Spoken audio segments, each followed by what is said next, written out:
Welcome back, my friends, to the sweet spot where IT leaders share their insight with other leaders and others that want to lead. My name is Carlos Vargas, and as in every week, I have my two co-hosts, Howard Holton and Paul Lewis. Hey, guys. Hey there. Again, staying home. What's the news? I don't even know what my home looks like anymore. Nice. So in the last, it'll now be month, I have been home less than 36 hours. Wow. Just to change clothes? No, because it's all the same. Like, come on, you and I both travel the same way, Paul. I have and I'm actually kind of curious. I think this will be interesting for our audience. All of my travel stuff is separate except like my laptop and my tablet. Like even the mouse I use, the charger I use, all of that stuff is separate. Yep. Yeah, like I have a go bag. Yeah, I have Yep. a go bag that includes a duplicate of everything that happens to be in this environment right here. Right. Same here, right? I don't have to pack it all. I grab my laptop, my tablet, and this notebook. Right. Everything else is completely duplicated. So the clothes that I wear, you will only ever see me in on the road. That's correct. I have a section of my closet that's my packing section. Yep. And it comes, like, I get home, that suitcase and bag go in a specific place in the house. I take the clothes out, I wash them immediately. I take them back out and I put them back in my suitcase. Right. And one of the pet peeves that I have is, especially because I'm home so seldom, is my family is very lazy in laundry. So they'll leave clothes in the washer and forget about them. They'll leave clothes in the dryer and forget about them. I'm like, look, all I care about is one load of laundry. Right. And I have to do them back to back because I'm trying to preserve these clothes for as long. Like, I can't lose a sock or I won't have the right number. Like, it's amazing. But even the dry cleaning, I get the dry cleaners to fold the shirts instead of putting them on hangers, so I can put them right into the suitcase. It requires no extra step. Yeah. See, because of COVID, and I'm now on the customer side. Yeah. I've changed to more casual wear, so I don't dry clean anything. Oh, it must be nice. I still have to pretend I care about our customers. It's absolutely fantastic. I'll That's be honest. That's an interesting topic because this past week I had both sets in my luggage. I had folded clothing with the jacket and everything, and I had polo shirts and jeans and stuff like that. Mm-hmm. And all my current customers are all in polo shirts, so I couldn't wear. Going out to dinner, I'm like, what will I wear? Like, we were going to the Frisco in Denver, and I'm like, everybody's in polo shirts and jeans. So I'm like, okay, so I had to go in polo shirt and jeans. So, Carlos, you are never allowed in my city without pre-scheduling and ensuring that I am not traveling.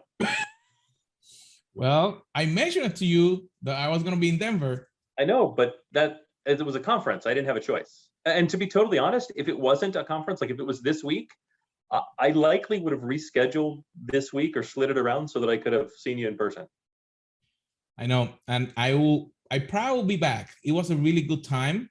The best meal I've ever had with Howard, I've had several really good meals, was in Denver having sushi, where not only did the owner know who Howard was, he created specialty rolls specifically based on the ingredients Howard required.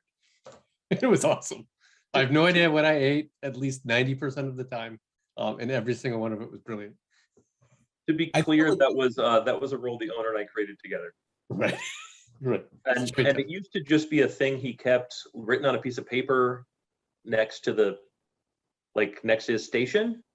So when I said, hey, can I have my roll? He would make the Howard roll. But I invited so many people in and did what I did with you, where they're like, hey, so that roll that you made for Howard, and then they would tell other people. Right. And before long, he's like, I made like 8 of those things last week. And I'm like, yeah, that's because it's the best thing on the menu, but it's not on the menu. You should put it on the menu. Right. And then it's pretty awesome to have something with your name on the menu and not be like John Elway, like fame, like athletes and stuff. They always have stuff. Mark McGuire.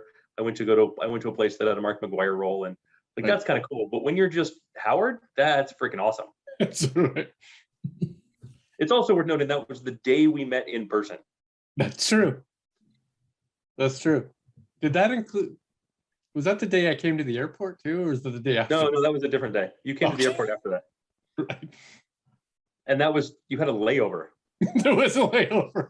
Yeah. Exactly. That was a little bit of an embarrassing day for me, honestly, because we were headed back from the airport to whatever I could find that was kind of the closest area. Right. And my car needed oil. And you remember that? And I like, here it is, the guy that I want to be my new boss in my car, which I probably didn't clean.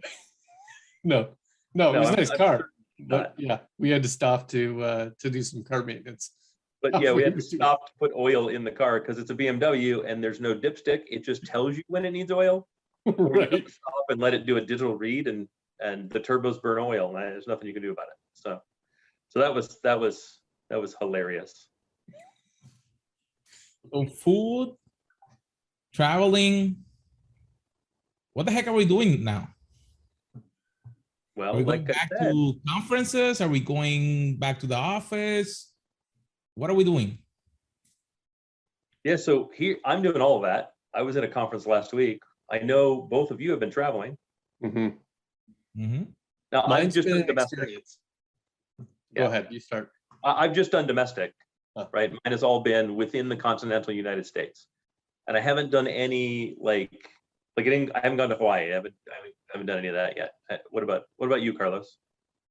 All domestic. Denver, Atlanta, New York. Going Wait, back to you were in Atlanta too and didn't call me? Shoot. I was in Atlanta about a month ago. I was at Channel Pro. Then Denver, going back to New York next week. Travel is picking up. And it's interesting that people are wanting to be together. I don't know you, but at least my customers are wanting to get together, and they actually requested, we don't want to do no more virtual conferences, or at least we want to come together so we can collaborate together. Do you see the same thing? Or? Oh yeah. I'm seeing a lot of people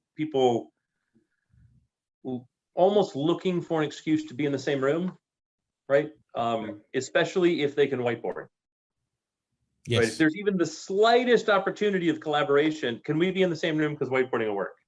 And they're now starting to get yeses where before you couldn't even ask the question, right? But travel is also weird.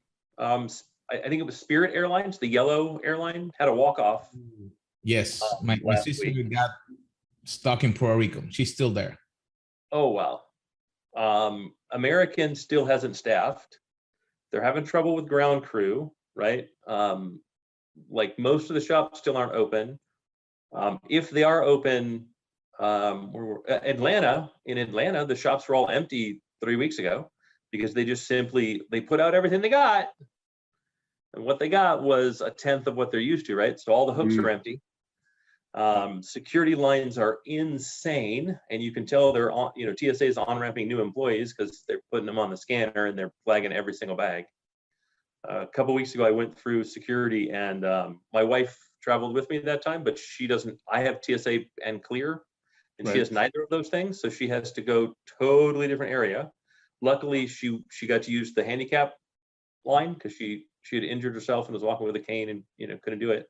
But she was through her line at exactly the same time I was through mine, plus or minus 1 minute, because the TSA had one lane open and flagged every single bag. All of them. I'm reasonably sure I could not get away with splitting up with my wife through security. I'm pretty sure that wouldn't go well. I don't know. Really? So I can't imagine saying, I'll meet you at the gate. Let me know when you get to the lounge and I'll let you in. What do you mean? No, I'll see you on the other end of security. It's fine. You're really going to abandon me? Yeah, you suck. No, I get the good line. You're the one. I've earned this privilege. You haven't. You have to suffer through the consequences. So now the good news is my wife last week finally did her TSA pre-check. Nice. So she'll get it at some point whenever they finish it, and then she'll have pre-check. And once she has pre-check, I'll just add her to my clear. Oh, so you're carrot and sticking. You were proving your point by saying you haven't gone through the process of applying, and Yeah, here's just the negative impacts to do that. exactly. Just apply. Like I don't care. It's not like it's expensive. So just apply, and then you too can have the same privileges. And I got to give it up to United. It is a really nice perk to be 1K and get clear for free. I can see that. That's of all of the perks, that's probably my favorite. Just not because I care about the $175 or whatever it is, but because I don't have to renew it, which means I don't have to think about it. Right. You don't have to renew it? No, because United does it as long as you maintain 1K. So then there's just no cost as long as you maintain 1K. I flew United this weekend because something happened after we were for 2 hours on the runway in Denver, and American had to move the flight back in, and the flight got canceled. So they pulled me on a United flight.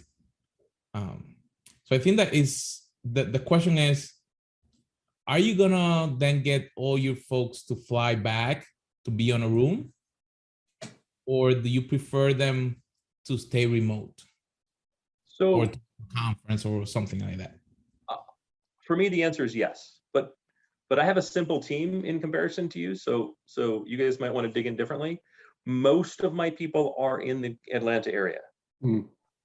Then second to that are our two other offices that we have, right? So for me, it's relatively easy to say, we're doing this meeting in the office. I always couch it with, I would prefer to do this in the office.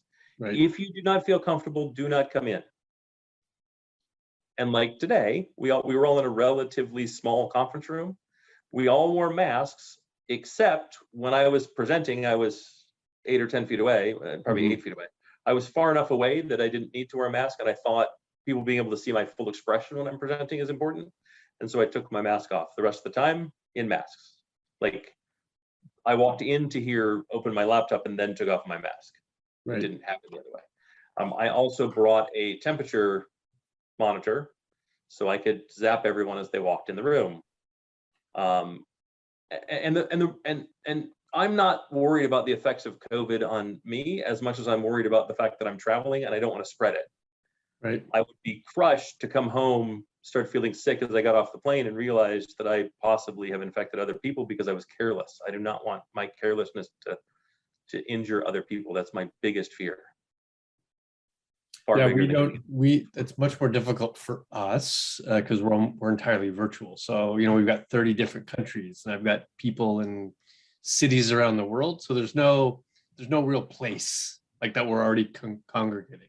So we have to make a choice to congregate somewhere in some flying distance to everybody. So it's less often. However, most of the client conversations or partner conversations are being requested to be in person.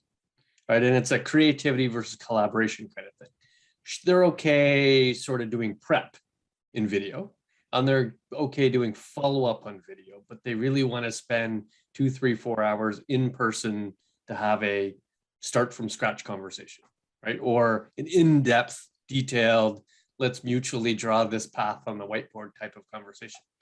Or just relationship wise, right? We're going to go have a meal. We're going to sit down. We're going to talk about our lives. We're going to talk about business. We're going to talk about the family and bond, because we haven't been able to bond in so many months. And it's almost like a joint activity. Not only are we going to have the meeting, but we're going to have a lunch or a dinner afterwards, just so we can do all of those things. Yeah. And it's interesting that you mentioned that. In our case, we are virtual, but we have a lot of people here in the US. So one of the things that I noticed is that we're getting together to do some things, but the partners are actually getting together in events. Like the request for in-person sessions, at least minimum once a week. And the calendar is like, they send me a calendar. I'm like, we're gonna need your help on for like the next 6 months. Like, I'm like, I will not be home. My wife will not like that. I'm like, we're gonna have to split that. But it's interesting that, as you mentioned, how some people are taking the decision to be in person and some are not, do you think that that's going to continue moving back, even though the supposed advantages that we got from working remote? I mean, I think every company is going to make a decision in the next 12 months. I think very few of those decisions are going to show to be permanent. I think a lot of those decisions are going to be highly modified and highly altered from where they are today in, let's say, 24 months, right? Because there's just too much unknown. And I think companies today really feel like they have to make a decision, that they don't have the ability to just continue as we were. I think they feel like they have to make a decision, and I don't know that they're sure what a good decision even looks like, to be totally honest. Yeah, I did a quick, informal survey to a bunch of IT executives in the last couple of days, just to see what their vaccination policies might be. And it was pretty diverse. Like the spectrum was high, all the way from thou shalt have everybody vaccinated, mandatory, no matter if you're coming to the office or not. If you're employed here, you're vaccinated, to if you're coming to the office or meeting with clients, you have to be vaccinated. Or we're going to do sort of health and safety measures, social distancing, masking. That's the only thing we're going to require, all the way to wait and see. Right? So it was pretty dramatic, from complete total vaccination to we may or may not make any changes or ask you about it. Like I don't think there's any sort of final decisions yet. I don't think there's any real universal policy that's been thought of or put in place. Well, and I think part of the problem too is there's too much variance in good. And there's a big question on good enough. Right? Personally, I think best is everyone must be vaccinated, period. Right? But I can also see the argument for that being a privacy overreach. Right. As an example, right? At the same time, does social distancing work when we occupy the same space frequently? Right? I'm not sure that it does, and I'm not sure the CDC ever actually thought about that. Right? Do they truly think social distancing in your home is smart and effective? If not, then why in the office? Right. Because yes, the social circles are bigger, right? Like the number of intersecting social circles are bigger, but ultimately it's the same. Like my social circle is not the same as my wife's nor my daughter's, and therefore the number of people is n, and the number of social circles is n. It's actually n. It's likely n to the nth. Right. Because my wife and I will share a social circle that's separate from my wife's social circle and my daughter's social circle, who also share a social circle with, et cetera, et cetera.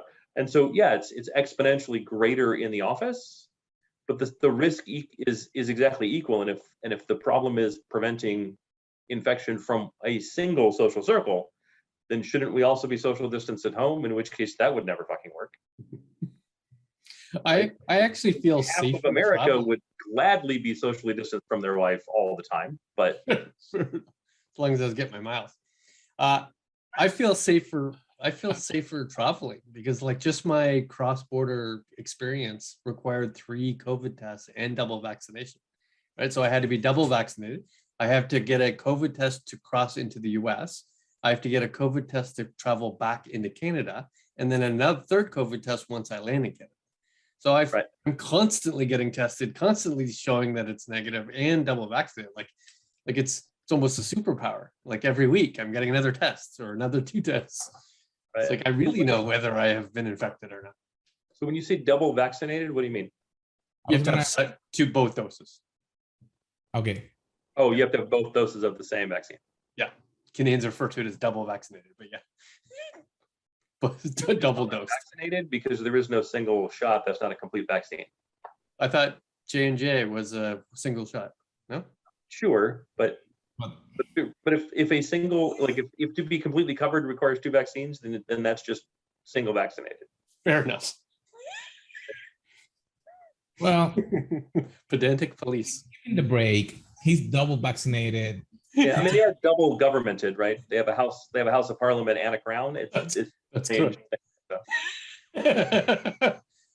So thinking about that, thinking of all the different changes that we have done, or that we understand that then are people going to have to continue to do business to support, how do we think about that and our workload? Does it affect our workload now when we're traveling because of all these additional challenges? You get home or you get back to the office and all this different things you had, level of stress or whatever. So I think that's a really good question. And it's a really good question because I hadn't thought about it till you said it, but halfway through you saying it, Wi-Fi doesn't work everywhere. The lounges aren't open everywhere, right? I can't generally find a working power outlet. Like there may be a power outlet, but it may not work. And the ones that work are overburdened, right? I can't find normally if the lounge isn't open, I go find a seat at a restaurant and I can put my headphones on and I can work at a restaurant. I can't find a restaurant that's got an open seat. Right. And when you do, they want you to move quickly because there's 83 people waiting for the next chair, right? Not all of the, I'll call it infrastructure, is open. Not all the services are available. They're not all open. And the ones that are servicing what feels like the same number of customers that they had before COVID. Right. And it could be a density, not real number. Like it could be, well, we just don't open the 5th terminal. We crammed people into the first 4 or the first 3. And so it's not really the same number of people, but it works out to be the same density because we're not able to service, the same total. We're just reducing. And that's what it feels like. And then when I go to a hotel, Wi-Fi may or may not work. And I don't go, Paul and I are the same. I think you're a Marriott loyalist too, right? Yeah. For Marriott to not have a working Wi-Fi is kind of weird. Right. The captive portal is broken or, some other thing. I've been on the phone with their tech support. I don't mean like the Marriott, like people that work at the hotel. I mean, their help desk. Yeah. Right. Getting things to work in 2 of the last 2 hotels I've been in. I'm really hoping the hotel that I checked in at 3 o'clock in the morning this morning, has decent Wi-Fi when I go to turn my Wi-Fi on when I get back to the hotel tonight. Because those services are just lacking. The number of planes that I've been on where the Wi-Fi flat out doesn't work. Right. And before, that had become the rarity. That had become the exception, not the rule. And now it's much more the rule. Right. And then we have other changes that feel positive. I was at Black Hat and DEF CON. Those were the conferences I was at. So that'll set this podcast in a very specific place and time. But those are generally in-person, highly trafficked, very dense places where Black Hat is both security conferences for those in our audience who may not know. Black Hat is the commercial security conference. So all the commercial vendors show up to Black Hat, whether they're established or brand new, and they show whatever their products are, and they talk about what the threats that they're working on tooling to solve. That's Black Hat, right? So it's the commercial security conference. I think it's far better than RSA, but that might be my own predilection to not like RSA. I had a bad experience. But 3/4 of the vendors canceled.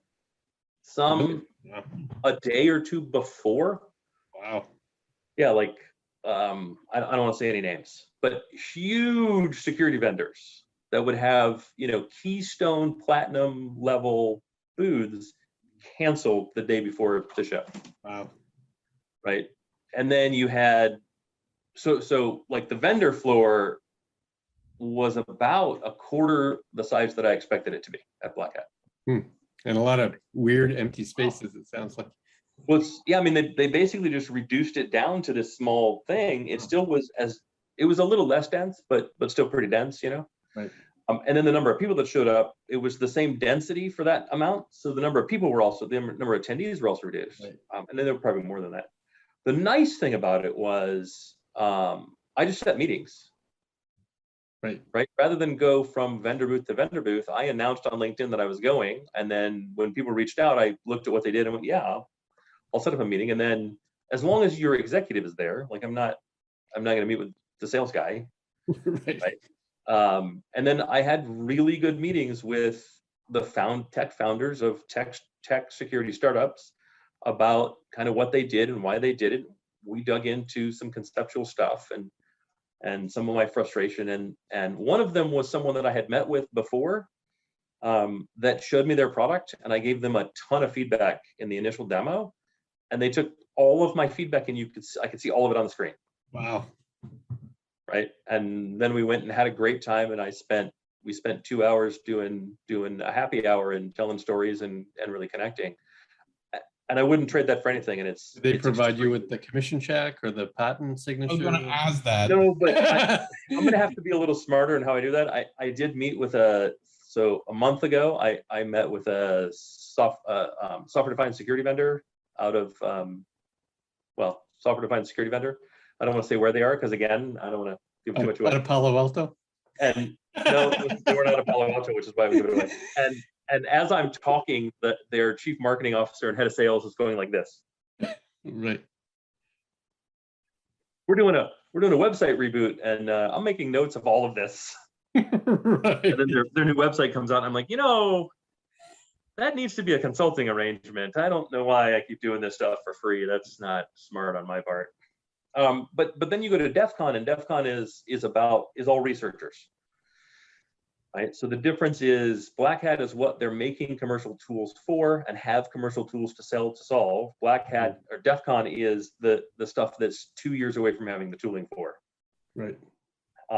Current threats, but no tooling to solve it. Correct. It's all the 0 days. Matter of fact, they have the 0 day workshops, they teach you how to discover 0 day flaws. Like it's really, it's absolutely amazing. And it was about the quarter of the size that I expected. And the vendor hall was just empty. There were 4 vendors in total. There's never, they don't have the same vendors. They're not allowed to. There's no, like they have like a t-shirt vendor that comes, the company Keyport. I don't know if you're familiar with Keyport. Yeah. They make the little keychain organizers. So they were there. Matter of fact, I'll pull my little Keyport off my pocket. I bought a new Keyport this year. Nice. It's got my little DEF CON logo on it, and nice. It's just, I don't carry keys, so it's all just tools. It's a new multi-tool, So they have stuff like that, right? They have like hardware hacking stuff. So like I picked up a wideband spectrum analyzer, RF spectrum analyzer, and a couple other things. I made a little wireless spectrum analyzer in the hotel last night before last. Are you going to permit that within your organization for people to bring in? I mean, not to some extent. I wholeheartedly encourage it. Right. I don't want them bringing anything that Hack5 makes in. Like you're not allowed to pen test right Ream's network without prior communication and authorization. Right. But I encourage people to think outside the box and show off their stuff. And at prior organizations, I absolutely did. If you built something and you wanted to test it, we figured out a way to test it.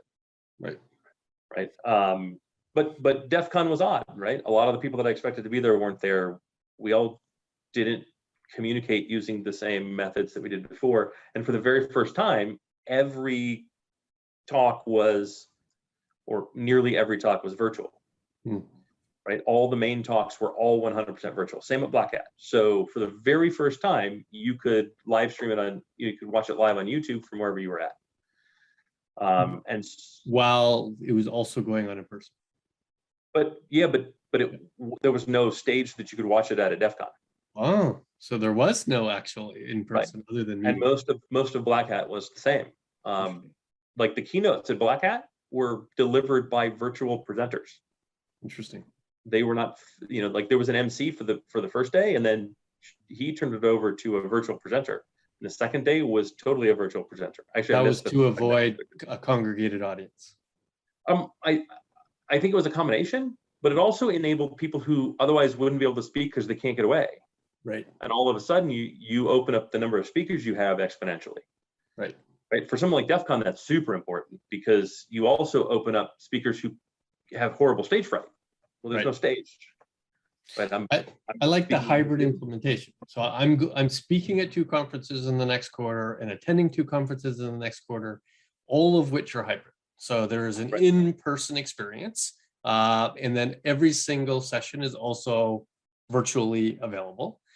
And me being a speaker, I actually prefer the physical presence. Right? I want to be up on stage. I want to see the audience. I want to reflect back to them, and then make it available.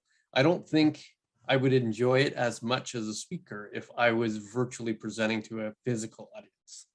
Like if it was a virtual audience, fine, because we're all in the same boat.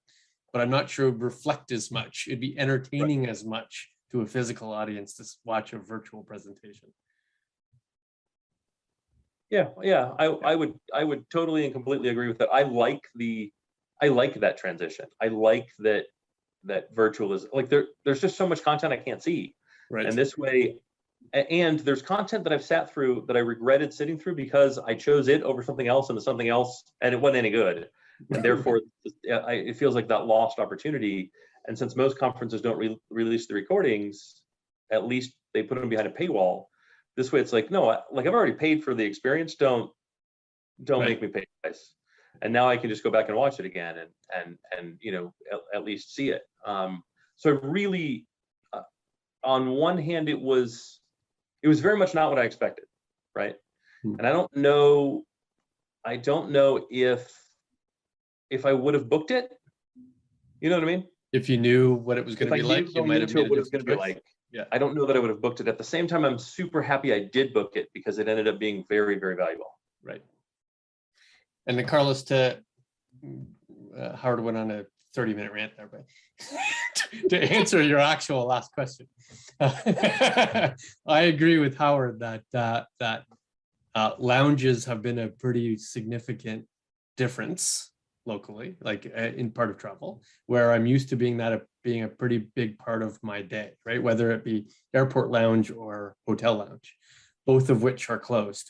In fact, I've had to make decisions on airports based on what lounges I knew were to be open, right? So I could choose airport A versus airport B, city A versus city B, and I've chosen the city that had the lounge that I knew I would be able to attend, right? Even if, because there's not as many direct flights as I'm used to choose a location of an indirect flight that I knew had a couple hours worth of lounge I could attend. And I'm starting to choose Marriott hotels that actually have lounges open, right? So in any one city, you might have half hour and half aren't, and you now have to really determine which one you want to attend. And logistically is the most difficult part. So I'm used to, if I had to, same day, 2-day overnight trips to a single city and come back home, or do turnarounds, or do multiple cities in the same trip. But since it requires so much testing that require 24 to 72 hour turnarounds, now I'm kind of waiting in individual cities for extra days to wait for those results so I can get back on a plane to go somewhere else. So what I might have been able to do 3 days in 3 cities in a week, I might only be able to do 1 city, right? Because I now have to wait, right? And where it's affecting the style to which I work, because I could work anywhere and get the same amount of email, right? Have the same amount of calls. I'm used to being in front of more people more often, but now I have to be in front of less people less often, or instead of having 1 hour meetings, purposely go to have 4 hour meetings, right? To get deep dive on a particular topic instead of, 4 different meetings, 1 hour each. It's really changed the style, I think, so far. So then thinking about that, and I don't know if we're gonna have enough time or we can talk about it in another episode, but thinking about then the changes that we have done, do we think that we wanna continue and go back to meet people, or should we look for a better way to have a better online meeting experience? I don't know if that's too much for. All right, Paul, you go first because I'm going to have something to say. That's true. I like in person. I don't think any virtual implementation is going to take that away. I think there's lots of places where virtual is valuable. I think planning valuable. I think follow-up, valuable. I think task-based conversations, valuable. Where it's not valuable is building relationships. Where it's not value is seeing the whites of your eyes, right? Creating trust, creating a bond, creating something from scratch, having multiple people involved in, a blank whiteboard. That's where you still need in person. And I highly doubt any technology is going to make that any better, easier, or different. I would add to that. Yeah. I'm going to add a bunch, but I would add to that delivering results. It's something that I thought of as you're kind of going through your list, which is where a lot of my comments come from. I had a vendor deliver results of a project via Zoom, and they're gonna. This was the second to final, right? This was, hey, we want you to see it for the first time, right? Because we present it to a larger audience, and therefore we want your opinion to make any last-minute edits. It's not being delivered by people. Being delivered by voices over the phone. Right. So I'm super objective and super, I would almost say brutal in my responses, right? Where I may consider it's human nature, right? There's studies that have been done about it. If we don't see you in person, we don't see you as a person. Right. I mean, think about it, 400,000 years of evolution, we never didn't see you in person if we had a conversation. And therefore, if we didn't see you in person, it wasn't a conversation, it wasn't a real person. Right. How many people can't separate the actor and the role? How many people, you know what I mean? Like all of that stuff comes from this psychological place where I saw them on screen, therefore that's how they are, because we don't see stories that way, right? Most of the time stories have been spoken and narrated, right? So I think that's a big one, right? And my advice would be, if you're going to deliver something that costs a couple $100,000, do it in person, right? Get in a room, right? Especially if you don't think the customer, if it's consulting, you don't think the customer might like all of the answers, do it in the room. Yeah, and I would say we need better tools, right? These tools are far better than what we started COVID with. Don't get me wrong, right? Sure. Zoom is fantastic. Teams, holy crap, I can't believe how much better it is than when COVID started. Right? Like Zoom was kind of by default anyways, right? Right. But we need. By the way, side note, just before you continue, my huge pet peeve with Teams is that the enterprise has not turned on the function for external people to change their background. It's really annoying.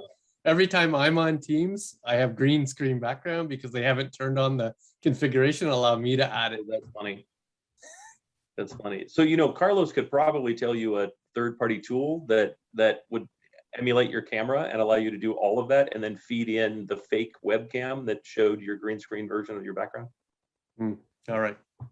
I will choose to overcome somebody else's deficiency.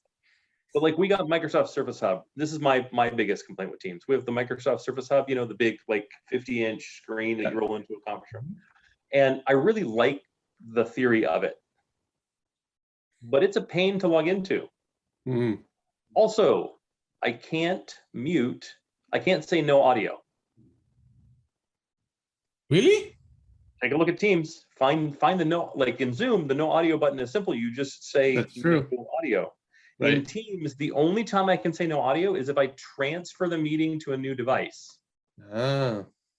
So if I'm using the Microsoft Surface Hub and it's the display in the room and everybody's seated around a table and you want to go on mute, off mute, you have to get up, you have to tap the screen to get it to wake up and give you the button, and then you have to press the mute button, then you have to go sit down. Wow. And you have to do that every time you want to mute and unmute. Like if they have a pencil that they give you, right? It's like a fake dry erase marker. It's about that shape and size. It has a button on the side. If they give you the ability to map that button to mute and unmute, my complaint goes away. Brilliant. But it also means no one else in the room can connect to Teams unless they've muted their speaker and their microphone. And good luck getting a bunch of business people to know how to do that before they join Teams. So then you get 35 seconds to a minute and a half of and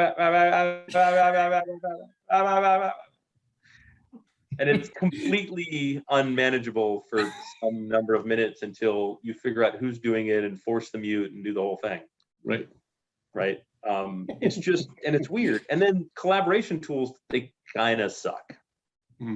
The virtual whiteboarding stuff, it all kind of sucks. It's really bad at replicating what we naturally do in person. Right. Yep. Because there's a lot of hand-based rewriting on a whiteboard, right? So Right. you'll go and draw, then somebody will go up and say, well, let me just erase this one line here and draw it from there. It's very difficult to do that kind of micro changes, right? Especially with like a mouse, and we don't all have tablets, and Right. there's like, I would love a good way to take my iPad Pro with its pencil, or my Galaxy S7 Plus with its pencil, or S7 or S7 Plus with its pencil, and connect them just as a virtual whiteboard to Zoom or to Teams, Right. and be able to do that, right? Because like those are pervasive enough that you could assume in an executive style meeting, in a high level meeting, like 3 or 4 people would have it. And if I was able to do that in Teams, I would simply buy the device for all of my people. If I could do that, like if I had a simple device that I could do that with, I would just buy that device, right? Like the Surface Go. If that worked for that and was simple and easy to use, I would just buy that for my engineers. So download the Microsoft Whiteboard app. That sounds like work, Carlos. That sounds like work. I'm gonna figure that out. You can download the app and it will allow you to collaborate like that. So you can be somewhere else and you can collaborate, and the person can be remote and so you can have multiple people whiteboarding at the same time. And does it integrate with Teams? I think so. And you can log in with your corporate AD because it's tied to Office 365. If you don't have Office 365, Definitely do that. Yep. So we have talked about travel. We have talked about business and the changes. So anything else before we finish today? There's a lot of If you don't have TSA pre-check, get TSA pre-check. That's right. Because right now is a terrible time to travel. If you don't understand how to travel, don't travel right now. It is overly complicated, right? It takes longer to check in. There's fewer people everywhere. Like flights get canceled. And if you don't have a method to deal with that, if you're not a frequent enough traveler that sort of stuff stresses you out, do not travel right now. Yep. 1/3 of the flights last night to 1/2 of the flights through Denver, which is weird. I flew from Vegas to come to Atlanta, and United doesn't have a direct flight, so I had to go through Denver. Okay. Right? That seems odd, but okay. But you are correct in continuing to stay on United, however. I am. 1/3 to 1/2 of the flights through Denver last night were delayed because there was smoke, so they had reduced visibility, so they had to stretch it out. Right. My flight was delayed 2 hours. I think it was 5 minutes shy of 2 hours for reasons we could get into at another time. But that delay meant I could have actually gone home and seen my family. Right. Right? Like I could have done something with that time. But one, their supply chain sucks. Come on, you knew this was going to happen. You know the visibility is bad, so plan ahead. Do you not have a data analytics team that's worth a shit? Right? Start doing some predictive analytics of this stuff and start warning your customers early. And 2, as a customer, know it's the season for that sort of thing. And because of the reduced number of people, they're going to have to take more extreme measures than they otherwise would have. Right? American doesn't have the number of flights. They're being canceled. Spirit just had a walk off. Right? So flights got canceled. So plan on interruptions. If you fly a bargain basement airline, Frontier is a really good example. I'm not saying don't fly them, but pay for the carry-on. It's $25. Moves you to boarding group 1. You're not going to get booted from boarding group 1 if they have to change the plane, but if they change the plane and you're in boarding group 4, you may no longer have a seat. Right. So plan accordingly. Leave early. That'd be my advice. What about you, Paul? Absolutely. My encounters last week has shown that families aren't ready to travel yet. It's too complex for more than one person. And the amount of documentation you have to have readily available for customs is shocking. Pre-printed, readily available, to which they will review several times. The logistics are 100-fold what they were before. My friends, been an interesting conversation. Learning how to travel and to connect, it's gonna change.